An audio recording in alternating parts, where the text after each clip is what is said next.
देखंतु महाप्रभु श्री जगन्नाथ मंदिर एवं महाप्रभु श्री जगन्नाथ सारा ओडिशावासी तथा भारतवासी एवं विश्व में बास करुवा कोटि कोटि जगन्नाथ भक्तंकर श्रद्धार केन्द्र एवं से जगारू जो प्रकार भाव लाइट काढ़ी नहीं अंधार कर दिगला ये घटना अत्यंत चिंताजनक विषय। वर्तमान जो अधिकारी माने दायित्व रे अछंती एवं विशेषकर जो माने काम चला सरकार रे अछंती से माने यार को तदंत करिकरी दृढ़ कार्यानुष्ठान नवार आवश्यकता अछि। एवं मते भी आश्चर्य लगुची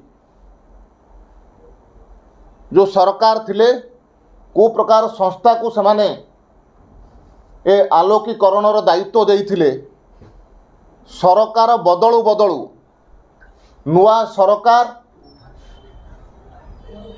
शपथ न नेबा पूर्वरु जो प्रकार भाव में आलोक को काढ़ी जगन्नाथ मंदिर को अंधार भितर रखा जाउची यह ओडिशा पई एक लज्जाजनक घटना।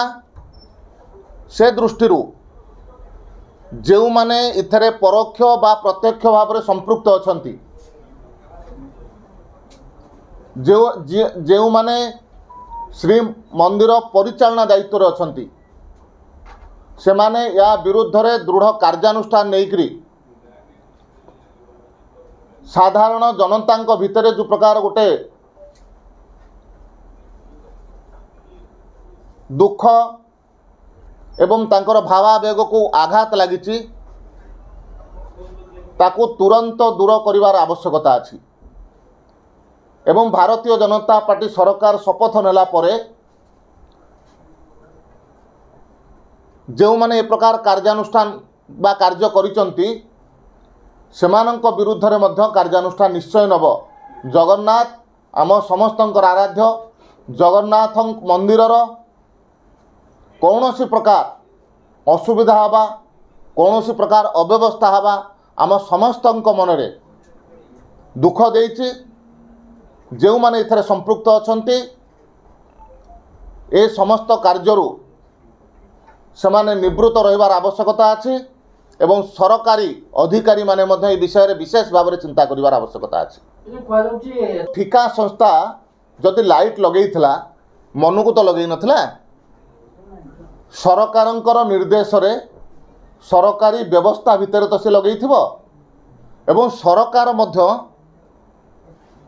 गोटे कंटिन्यूअस प्रोसेस गोटे सरकार बदली गले जे सब किछि बदली जिवो सेमति हुए नाही।